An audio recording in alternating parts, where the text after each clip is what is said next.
Welcome to Private Club Radio, your weekly source for industry education, news and discussion. Broadcasting from Tampa, Florida, ladies and gentlemen, here is your host, Gabriel Aloisi. Welcome to episode number 99. We're almost to 100 here on Private Club Radio, and so glad to have you back here once again this week.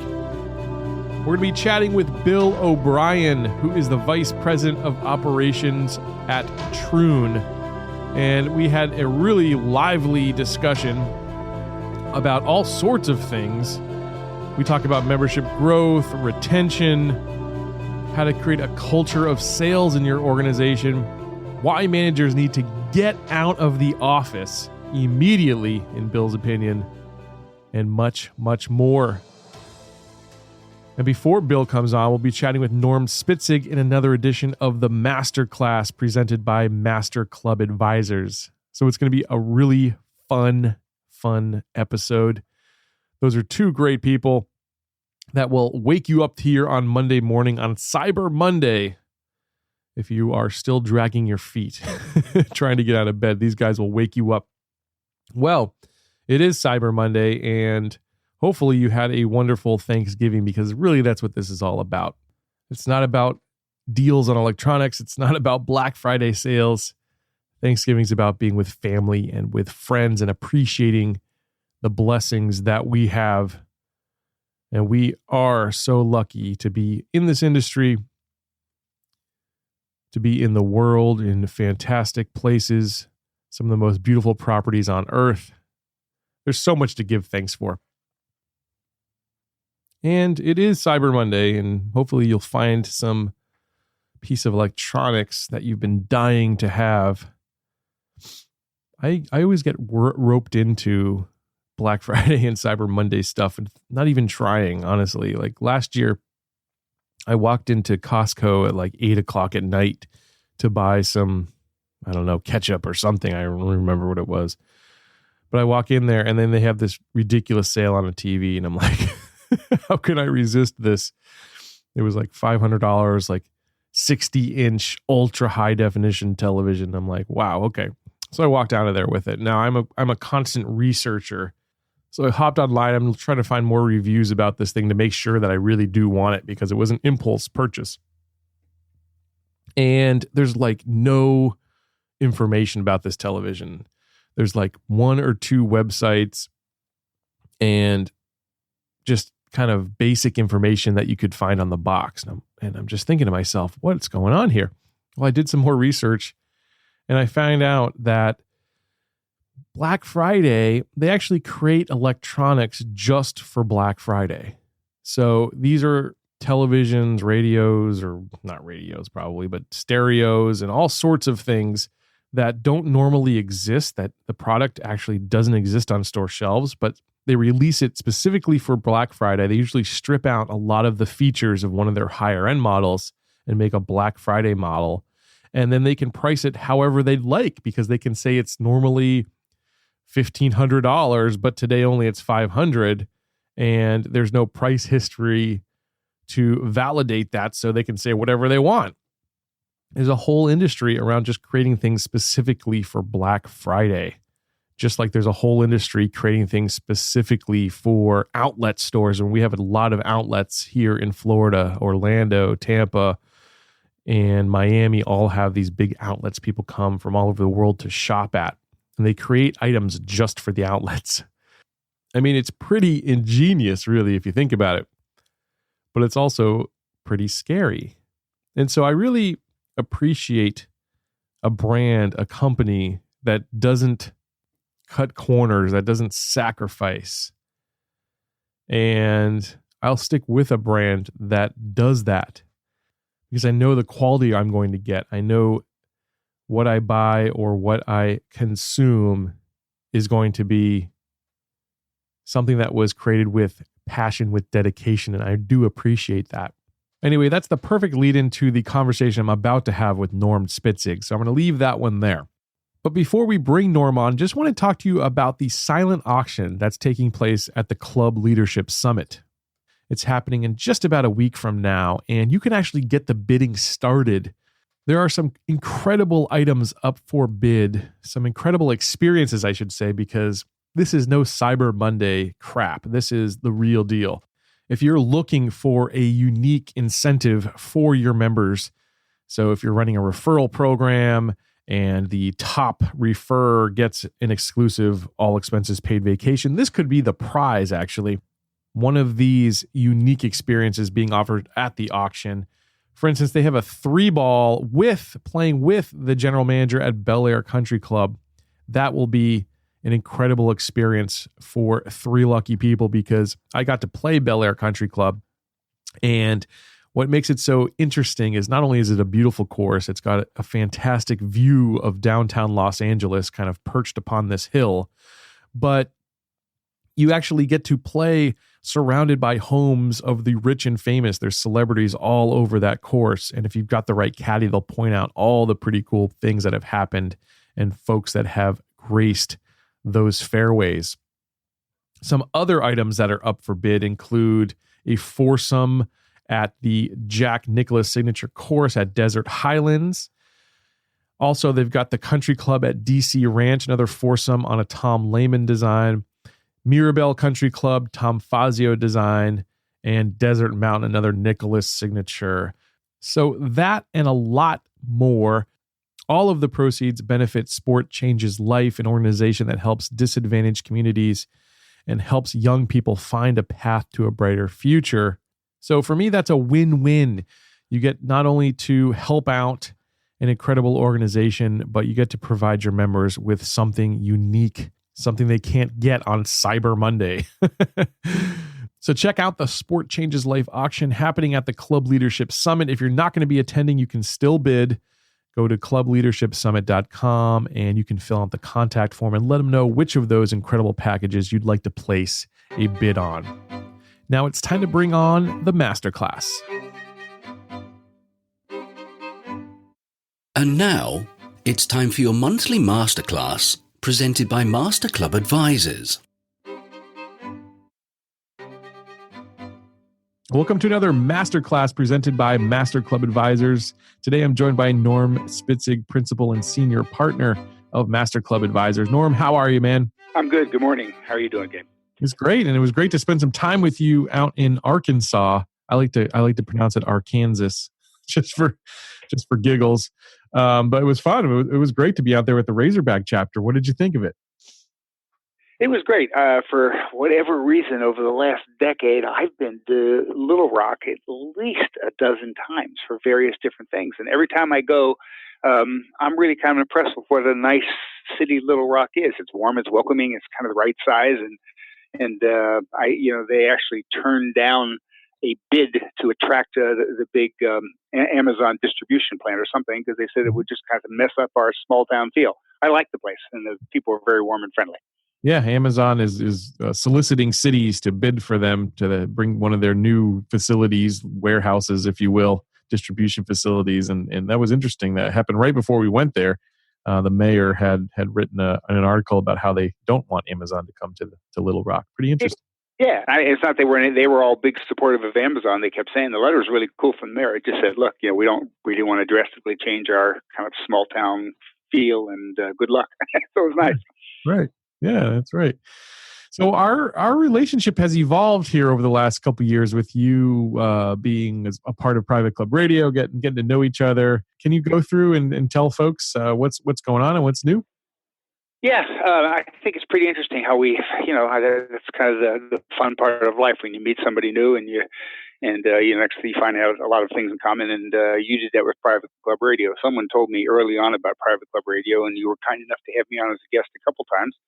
And that led into, Gary Collins and I, my Master Club Advisors partner, suggestion that maybe we would come up with a master class where we talked about something educational and interesting, every other month or so.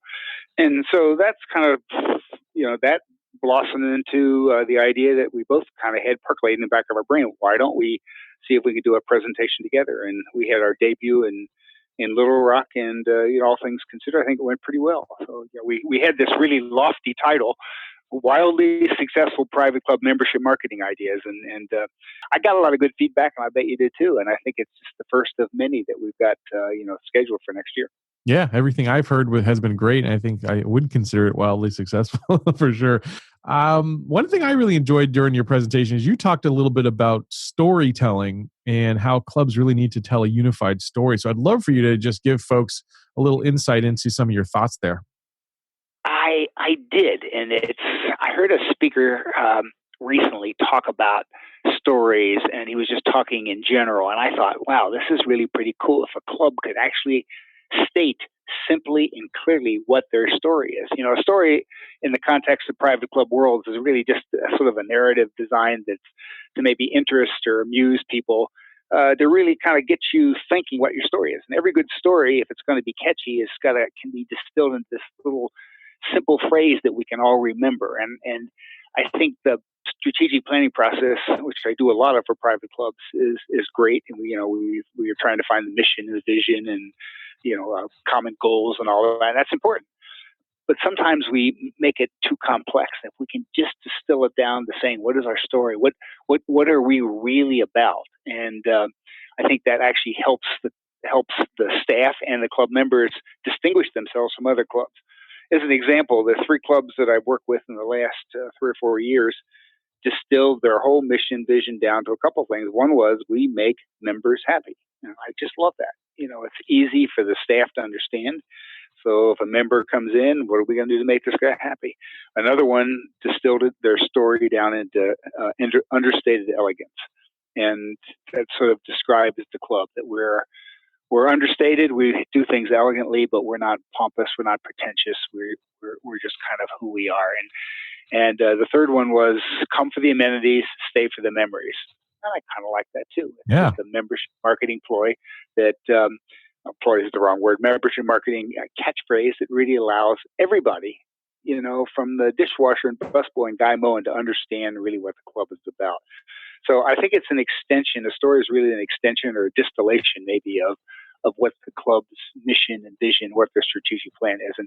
And during our presentation, I talked a lot about that in more detail, and there's some really good things that come out of it. So, that was setting the stage for you, and maybe I'm turning the tables on you, because you had just a ton of really good ideas about attracting millennials and Gen X's into some point baby boomers to join clubs. So I'm going to turn it around. What were some of the good ideas that you came up with? Because I wrote them down. Yeah, well, in that presentation, there's usually 8 things I cover when it comes to trying to reach the millennial generation. Or really, okay. I see that when you're talking about millennials, you're really talking about a cultural shift that's happening. So anything that would appeal to that generation really does appeal to the Gen Xers and even the boomers in a lot of ways. And I obviously on this segment can't give all 8, but we'll talk about one which I love. It's called gamification. And it's basically just turning something that would otherwise be monotonous into a game. And we see this successful in so many areas. The classic game, the one that I love, is the frequent flyer mile game, right? So airlines came up with this back in probably the 90s, I guess, and maybe even earlier. And I actually met the guy. His name was Robert Crandall, I think his name was. But he was the guy who created that program for American Airlines and really started something. But anyways, he was the guy from American Airlines, right? Yep. Yeah, he was the president. Robert Crandall. Yeah, that's right. Okay. Yeah, yep. I interviewed him back in the day when I used to be a videographer working at this news station. But anyways, cool guy. But the point is, if you can gamify something, as humans, we're really in line. It's something deep ingrained in our psyche that we love to play games and we love to win. And that's why all of our private clubs are successful, because there's so many games being played, golf and tennis and paddleball and all these games that we play at private clubs. And if you can turn something into a game, you can be really successful in activating people. So there's lots of different games that can be created. Some of them include, gamifying the membership referral process, where maybe you have a leaderboard and you're tracking how many member referrals come in from your existing members. You can gamify things like event attendance. So if you have 10 major events throughout the year, maybe if one of the members attends at least 8 of those 10 events, they're invited to the New Year's Eve bash at the end of the year that's exclusive to people who have been to these events. So there's lots of things you can gamify at a club and really get people activated and really get them coming back and motivated to keep walking through the doors. So we talked a lot about that throughout the presentation. I think people had a lot of fun with that one. Yeah. Well, it was really interesting because here we are, you and I kind of going back and forth presenting, and I was taking notes, for what you were saying, something. And I like to watch the interaction, mine and obviously yours, when you're speaking. And you said something about, I think you just said it off the cuff, that maybe for use of the fitness wellness center, you could gamify that in such that if somebody came at least once a week without fail for one whole year, 52 weeks in a row, you'd have a special party for them at the end of the year. And I watched when you said that, because I thought this is a pretty cool idea. And I watched, and right around the room, around this big U room, literally everybody wrote that down. Nice. So I think that's going to happen in a few clubs in Arkansas. Sweet. So it was pretty neat, really. Yeah, well, I think that's funny, a culturally pervasive thing. Everybody wants to be in shape and whatnot, and that just a little extra motivation to make sure that they get in shape at your club. Yeah, it really is interesting. You mentioned Bob Crandall. He was actually on the Piper's Landing board of directors when I did a GM search there about 12 years ago. Small world. How about that? And that name just came out and popped into my head at the time, so it's amazing. We didn't pre-record this, or that was on the spot. It's crazy what a small world we live in. Yeah, it's interesting. We other things that we do. I think we've got several scheduled for next year or whatever. And I think what I try stage and talk about clubs from 30,000 feet, if you will. Some of the trends that are going on in clubs today, and there's a bunch of them. You say you can't really, in a short conversation, mention them all. But one that I think is really germane to people joining the club is what people want today. People want an experience. They don't want just a transaction. They want an interaction. They want a memorable experience that, holy cow, I went to the club, and it can be as simple as they remembered my name, or the name of my guest who came 2 years ago. And we know that there's techniques and people can do that and use tricks to remember, but we don't care. If you bring your guest in and he hasn't been at the member guest in 2 years, and you bring him in and the staff says, "Mr. Jones, it's really great to see you." Mm-hmm. That kind of stuff is really neat. That's an experience that makes you want to go back to that club. It really does. Definitely. Yeah. The other thing that I mentioned was sort of the research that Dr.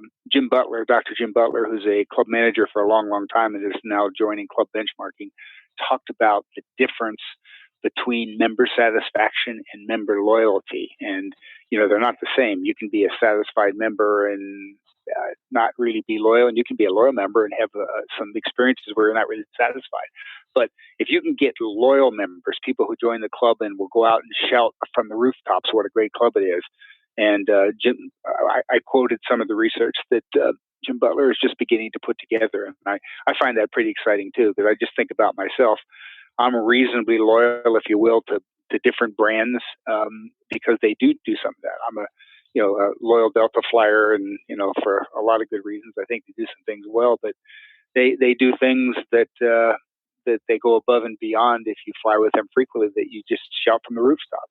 It's pretty cool. And so anyway, our presentation together was off to a good start. And like I said, we got some good things. And I think we offered a lot of food for thought from different perspectives for people to attract, identify, retain members, and that's what it's all about. If you don't have enough members, you're in trouble. That's right. So let's talk about one more thing.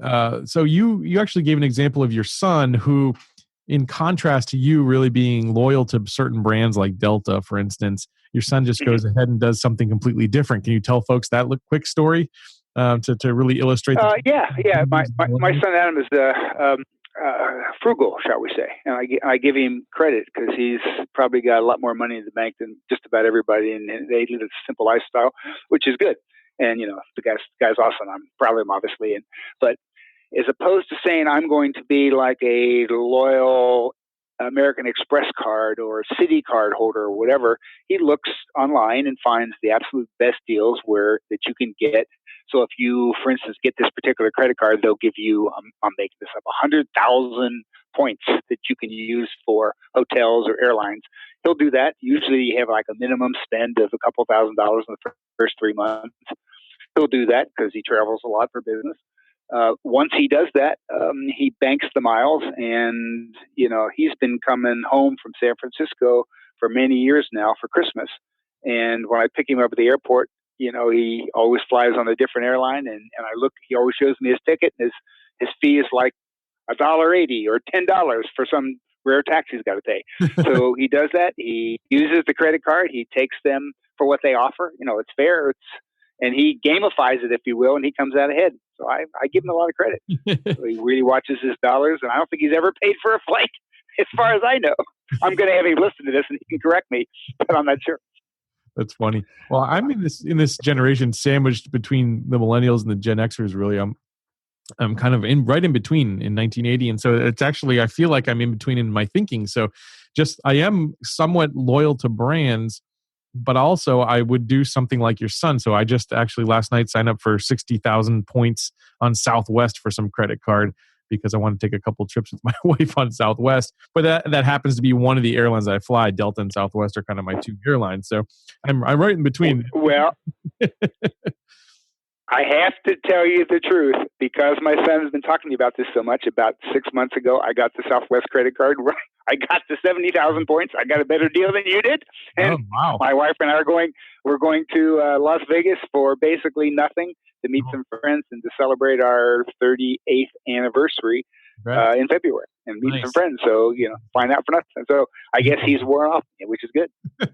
Well, that's just one example of a lot of the different things we illustrate during that talk. And I'm excited because we're going up to New Jersey next year, and we have a few more places on the docket that we're talking to. And so I'm looking forward to giving this talk to more chapters around the country and maybe around the world even. Yeah, I am too. Well, we got to express in a few people, out of the country. So I think what's happening, and as you know, I've spoken with Greg Patterson a lot. He and I kind of have this synergy that we've developed over time, and I think the synergy between us, I think, is going to grow, and I think we'll continue to get better and better as we interact and expand our examples and all that. Like I said, at the end of the day, you can be the nicest group of people in the whole world, but if you're 100 members short and from paying the bills, you're not going to last very long. Yep. Yeah, for me at least, it starts and ends with it. I know there's lots of things to talk about on the show that's in between, but if you don't have the members, then you're not going to have a club in the end. So this is a super important topic, and I love that we've teamed up to give this to people and really spread the word. So thanks for doing that with me, Norm. No, happy to do it. Feeling is mutual, that's for sure. Yep, awesome. I look forward to many, many travels to come. And one last thing before we wrap up, Norm, I always like to find out what's happening over at Master Club Advisors. Anything new with you and Gary? Gary and I are still continuing to publish the newsletter, getting a lot of good feedback from it. I thought we would struggle in terms of contribution of articles, but they continue to come in. The next issue will be out probably the beginning second week of December, and we're publishing it 6 times a year, so that's really pretty good. Gary's busy on a couple searches. I've got a couple that I'm starting after the first of the year, a few strategic plans. So, Gary and I are keeping busy. We both really enjoy working with clubs and helping them be successful. And I know you've talked to Gary before, and he's been, for Masterclass, obviously, Gary is one of the most enthusiastic, bubbly guys I know. And, he's been working with one club in Indiana, helping them grow their membership base and also help finding them a new general manager. So he's been on the road for that. Other than that, we're keeping at it. We're having fun. That's awesome. Well, Norm, thanks again. It was great to chat with you, and look forward to talking to you in a couple months here again on Masterclass. Thanks very much. Okay, bye-bye. To learn more about Master Club Advisors, visit them on the web at masterclubadvisors.com and join us next month for another masterclass.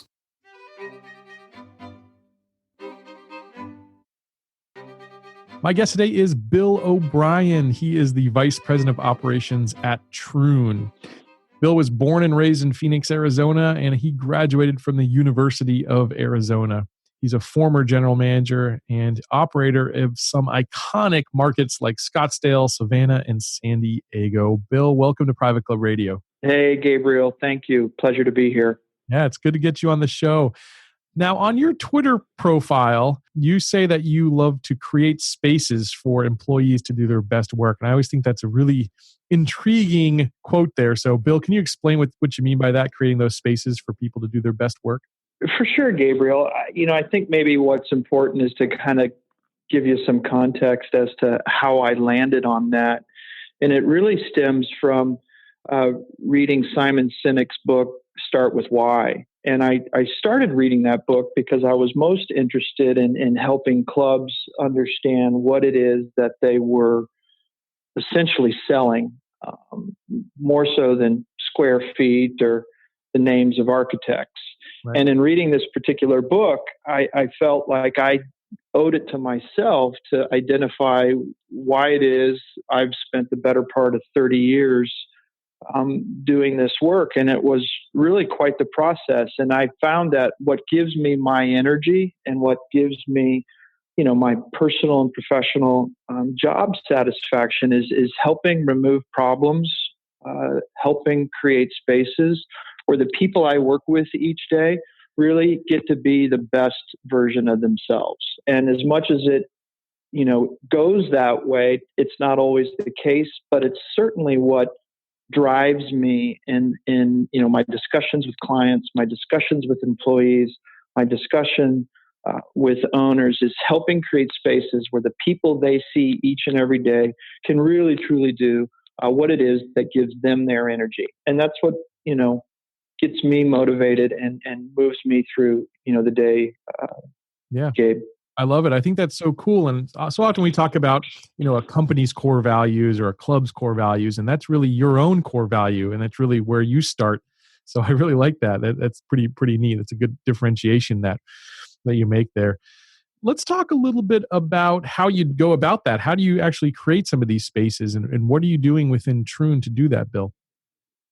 Yeah, it's a great question. And I think, the work we do essentially in every one of our clubs is try to deliver financial predictability, and we deliver experiences that maximize membership satisfaction. That's the work we take on at each of our clubs. Having said that, a huge part of that is hiring people, retaining people that are like-minded.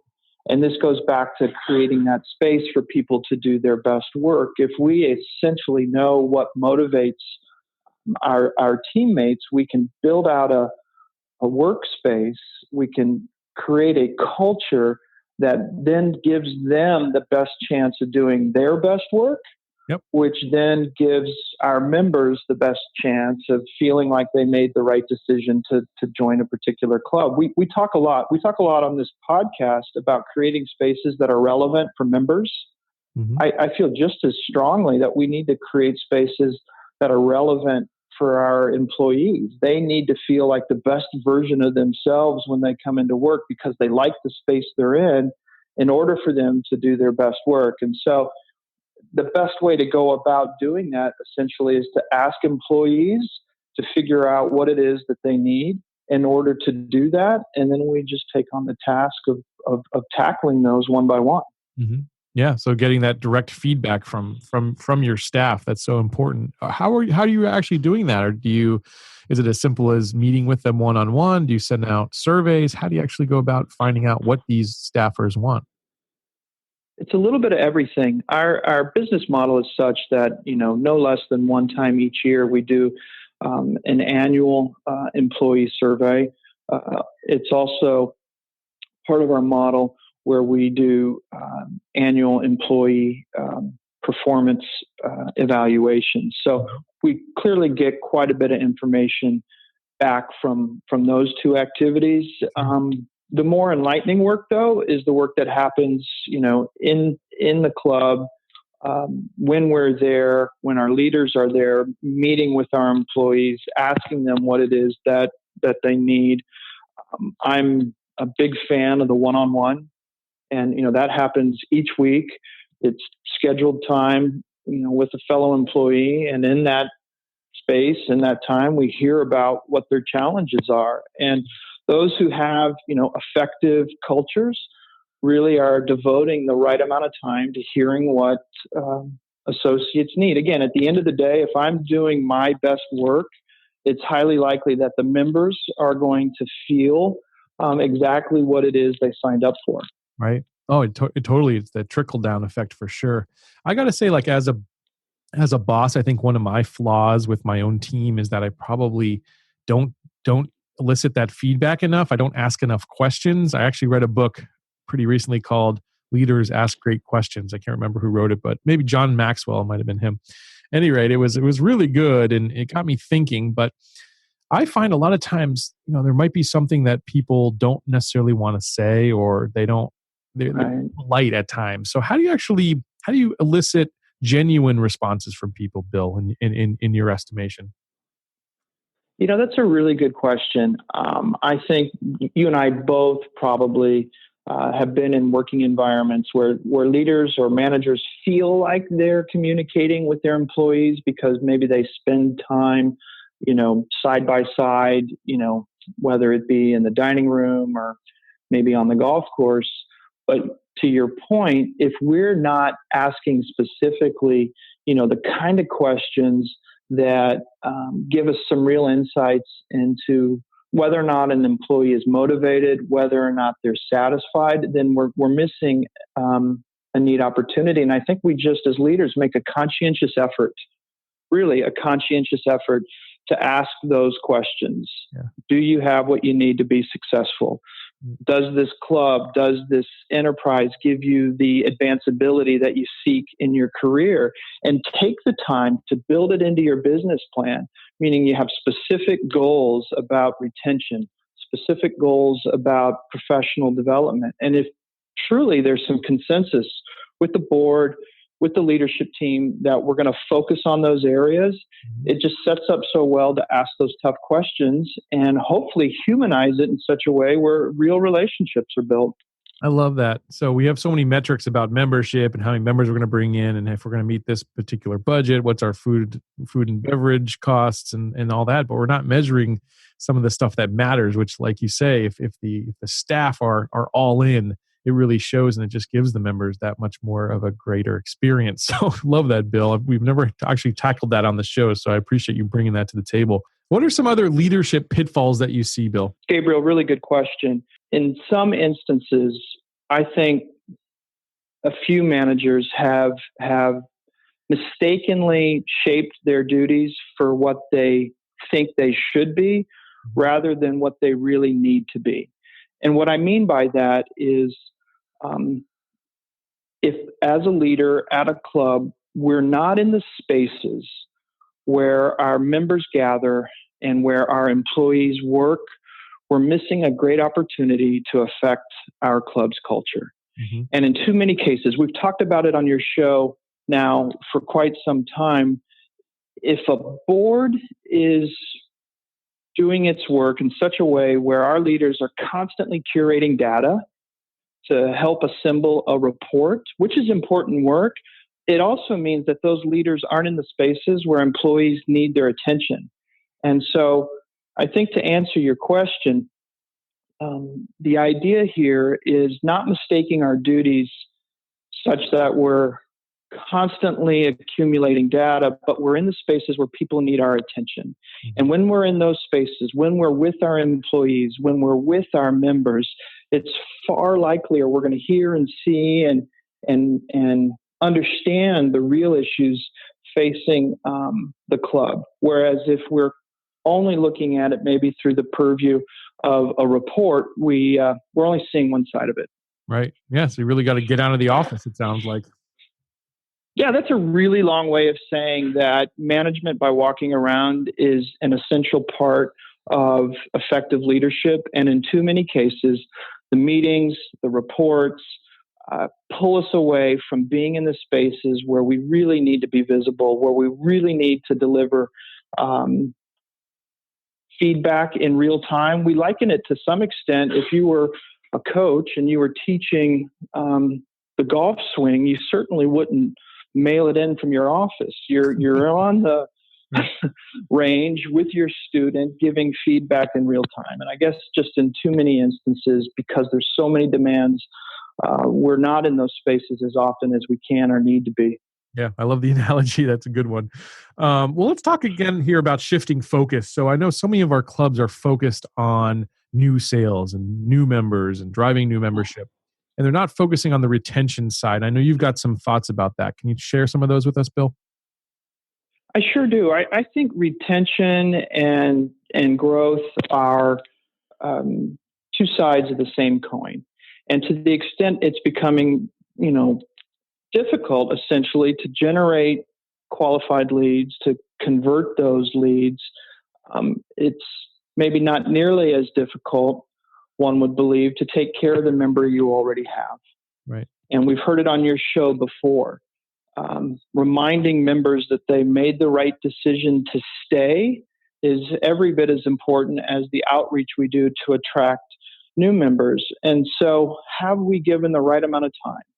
Have we set up the right process to engage a member long after he or she joined? Do we understand how often they're coming to the club? Do we understand what their preferences are, what their behaviors are? And if we're not using that information to remind a member routinely that they made the right decision to join, they're more at risk of leaving. And I think you and I have discussed too separately where we've heard club operators share some concern about reaching out to a member who hasn't been to a club in 6 months or 9 months because he or she's concerned they may leave. What a shame, in as much how better would it be for us to reach out to that member, re-engage them in the club, and know for certain that we've created a connection and they're less likely to leave. Yeah. I had a client this summer, and what you're referring to there, so for the listeners that didn't hear the conversation, what Bill's referring to is I was telling him how one of my clients, they were scared to actually send an email reminding members that they had to pay their next annual dues because they thought, well, if we haven't heard from them in a year and now they're just getting their renewal letter from us, they're gonna resign because they're not actually coming to the club. I said, I think you're right. approaching this completely opposite way. You need to find ways for members who can't walk through your doors to actually feel the value of the club without actually being there. And I give them some ideas on how to do that. But it is crazy where so many clubs, they're so reactive instead of proactive. And Bill, how would you go about approaching that? How do you help your teams to be more proactive in their approach rather than reactive? Well, I think first, Gabe, we need to understand what are the attrition trends at our clubs, who's leaving and why. And it starts by asking, the right questions and really understanding, the reasons why a member chooses to leave, and not, I would say, be satisfied with some generic term like usage or expense, and really understand again what's driving the departure. The other part of this is building out a thoughtful, careful plan that recognizes that if a member isn't coming to a club as frequently as he or she used to come to the club, we need to understand when that happens.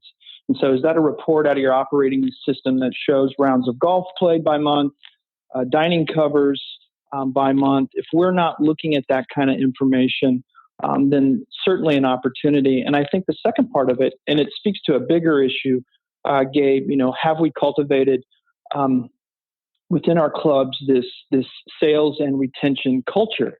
Meaning, is there a meeting happening every week where we're looking at the spending habits of our members? As you and I both know, if we're highly active and highly engaged members, it's very difficult for us to spend another day at the club or play another round of golf or eat another meal. But most economic law would suggest that about 80% of your results are driven by that same 20% of your members. Right. And so if we were able to just sneak into that small portion of members who's on the cusp of leaving or coming back into the club, we can grow our business results dramatically. And it's just having a plan, having a meeting that clearly, looks at whether or not people have stopped coming to the facilities. Mm-hmm. Yeah, totally. What are you using to analyze those trends? Is there a particular software that you prefer, or what sort of stuff are you using, Bill? It's not overly complicated. A lot of the clubs within the Troon portfolios use Jonas as an operating system, but any operating system is going to be able to push out a report that tells us how many rounds of golf are played, how many covers are served by meal period, by day a week. And it's essentially just asking the right question. Are the members engaged or utilizing the club facilities? Yeah. I think it can be really overwhelming for managers and for other of the staff, because sometimes there's almost too much data.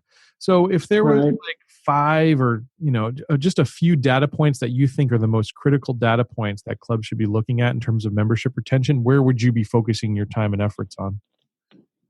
It's a good question. And it maybe starts with, because every club's going to have a different data point that matters to that particular club. Focus groups are widely overlooked, Gabe. And if each of our clubs were able to just simply go through their operating system reports, identify who's dropped off in terms of round of golf, who's dropped off in terms of, dining covers, and or who hasn't spent any money at the club besides maybe their dues in the last 60 days, we're going to have some good insights as to the people we should talk to. Yeah. And so if we were to take, those 3 metrics, assemble a small team of members who've stopped coming to the club, use demographics, use membership types, put together a small group of people who then can be asked a series of questions as to why maybe they've stopped. And from that, we can then build out some plans to tackle that issue. But it's not much more complicated than maybe identifying those 2 or 3 metrics and then assembling the right group of members into a small room where the GM and another leader facilitated discussion on why people have stopped coming. Right. Yeah. No, I love that.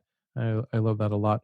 Let's talk about non-member income. So clubs, that are holding events, maybe they're holding weddings, but they're not actually tracking where it comes from. Do you have any solutions for clubs like that, or are there any pitfalls that they should recognize there? Really good question. It's such a huge part of a club's anticipated revenue stream, but it speaks to the issue you and I are discussing today, and that's really whether or not there's an active sales culture at the club. So if in fact non-member event activity, golf tournaments, weddings, corporate meetings, etc., play a role, yet we don't track when those events occur or when they are likely to occur, it's very difficult for us to respond in the year for the year. And maybe even more so if I'm a sales leader at a club, perhaps in catering or perhaps in golf, if I don't know whether or not that group's contracted to come back for a second or third year, I have some exposure. And what we're saying here is that financial predictability requires that we look at these metrics on a regular basis. So in that weekly sales meeting, not only am I listening to the sales leader talk about where qualified leads are being generated, maybe what the conversion rate is by lead source, but I also want to understand how much non-member catering I have on the books through the end of a particular period. How does that compare to prior year, which then allows me to plan accordingly. Mm-hmm. And again, some will diminish the value of non-member income in taking, a for-profit approach to driving those revenues. Yet nearly every one of the nonprofit clubs caters to and considers that non-member income in their budgeting. So we have to be really smart about how we go about accumulating leads for those types of activities. And again, it goes back to that weekly sales meeting. If there's a culture of sales, we're constantly aware of our top line activities. Right.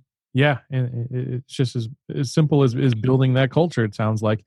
I know you have some other observations on how public and private clubs are actually a little bit more similar than they are dissimilar. So I'd love to hear those, Bill. I do.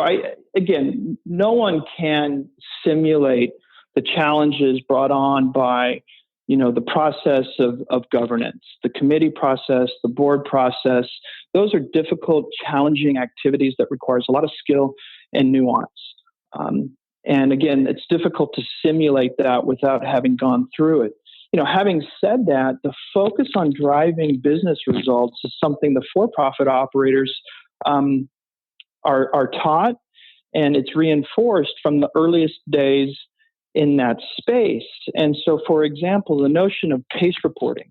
Again, if you're a private club and you're relying on non-member income to either minimize your dues or bolster activity throughout the club, having a real clear sense as to what that catering PACE looks like is essential. And that's an activity that happens in a for-profit club, either daily fee, municipal, perhaps a resort.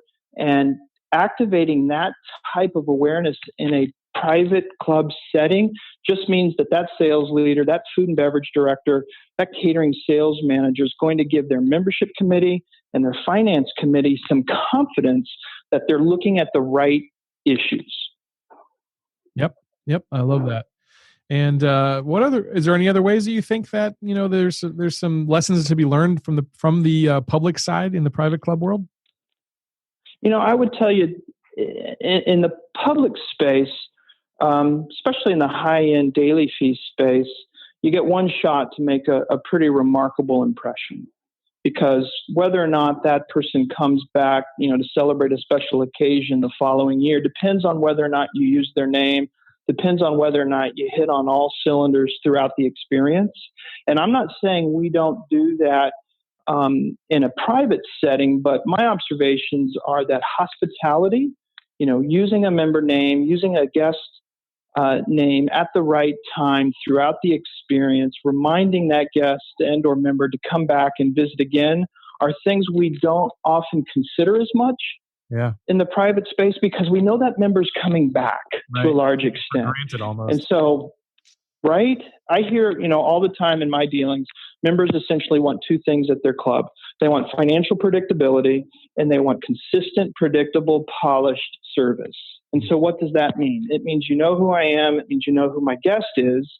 And you remind me throughout my experience that you're paying attention to me. And the work in the public space is hyper-focused on that, certainly like in a resort environment, right? Where if we were to adopt a few more of those best practices into the private space, I think members would get a more hospitable experience. Yeah. Totally. I was just playing actually the club championship at my club, and I shot horrible. By the way, it was 2 days of agony for me. Torture. But both days, the head pro was out there. He was talking to everybody on the range and kind of announcing which groups were going off next. And every single person he talked to, he said, "Thank you so much for being here. We really enjoyed having you, Mr. Aloisi," or whoever the member's name was. And I just thought that was such a nice touch. And at first I was like, why is he saying that? Of course we all want to play the club championship, but it really resonated that he cared about us being there and partaking and being part of the club and coming back again and again. And so I think you're spot on. It's essential, Gabe. It really is. And it happens throughout the entire experience. Once you and your guest arrive in your club's entryway, is someone there letting the next person in the flow of that experience know that you and your guest have arrived and shared that with someone maybe in the golf shop or someone in the dining room. And then as someone in the dining room, reminding someone in the locker room that you and your guest are about to enter. And it's just taking service to the next level, really humanizing it. And again, I know many private clubs do that very well. I think what we're saying, though, is that a public space operator has to do that work because there's no guarantee somebody's coming back tomorrow. Right. And the more we're focused on hospitality, the more we tend to do the work that our members want us to do. Yep. Very well said. I think those are some great lessons. I have a ton of takeaways, Bill.